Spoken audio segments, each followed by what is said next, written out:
So if I try to draw data such that the spline is best, it's got to be data that is not just flat lines and also not one straight line. So it might be something like this. Okay, because if I draw the data that way, then connect the dots is going to be perfect, right? If I'm trying to make a prediction for a new unit where x is equal to this value, I'm going to be able to find the line in that curve and make a prediction.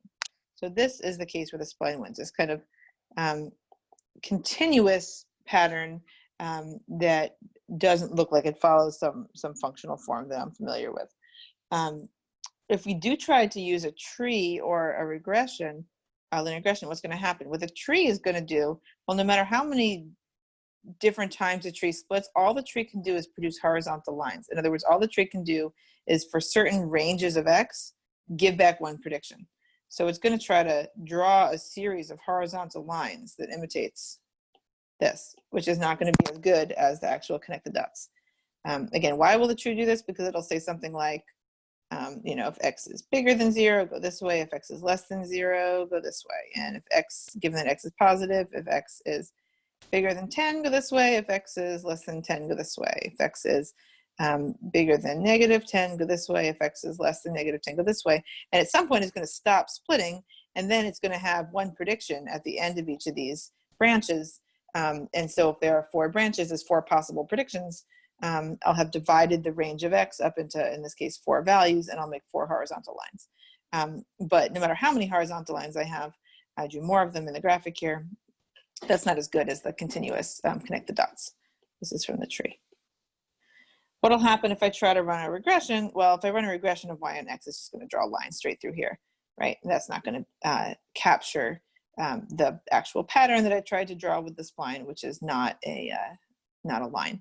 Now, can you try to write down an equation that does capture the pattern in continuous data? Sure. Like somebody might tell me this looks a little bit like a sine curve.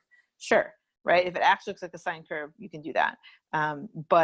But often you have data, continuous data, where there's a relationship between x and the mean of y that doesn't look like any function that you happen to know. And that's the case where you really want to be using a spline. We've got another example now with one continuous predictor. Okay. So what is this one going to look like? Let me do it like this. Here's x. And I'm going to try to draw it like this. So here's a 0 and a 10 and a negative 10. And I'm going to draw the data like this. So here's a 0 and 10 and a 20. Okay. And maybe the data kind of looks like this. Okay. So what would each of these do? Each of these methods? Well, a spline is going to do a connect the dots. And I tried to draw this data, as you can see. So it follows a linear pattern. And a spline is going to do that, but it's going to be a little bumpy as it does it, right? That's the spline. So it's not terrible, but it's maybe needlessly bumpy. Like if I actually think that if the data looks like a line, if I believe that it really does follow a linear pattern, then the spline it has more noise in it than is needed. In addition, the spline is not going to give me back intervals or tests. Spline is not part of a larger framework that allows me to choose the best model.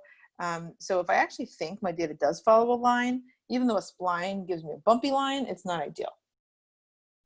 What is a tree going to do? Well, a tree is going to make splits. That's the only thing a tree knows how to do. We love trees, but all they know how to do is make splits. So for example, the tree might say, oops, that's not a very good tree branch. Actually, it's a more realistic tree branch.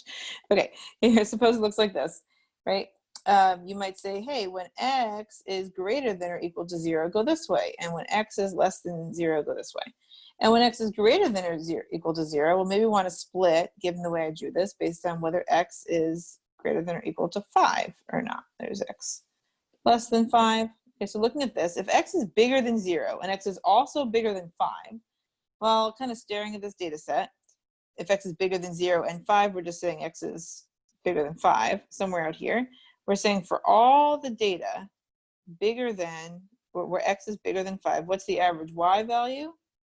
Right, well, it depends on how far out these data points go, right? But the way I drew this, I don't know, maybe like 9 or something, right?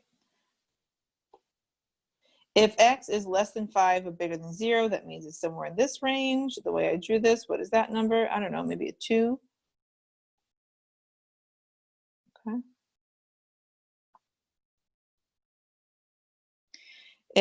If you go over here, maybe I want to split further, so you might have x greater than or equal to -5 and x less than -5. If x is greater than or equal to -5 but less than 0, what it means is it's in this region, the way I drew it. What's the average of those values? I don't know, maybe like -2? Sure, right? I do that one over here, right? And if x is less than 0 and also less than -5, that means I'm talking about these values over here, right? Where's that? I don't know, maybe like -5, something like that, right? But the point is that I'm still going to get these 4 horizontal lines. That's what the tree knows how to do. And what about a linear regression? Well, if I actually drew this data correctly so it's on a line, I actually have a linear regression here. So I can try to write an equation for it. I can have, this is my linear regression. I can have the mean of y given x is equal to, well, where's my intercept? When x is equal to 0, what's the mean of my data?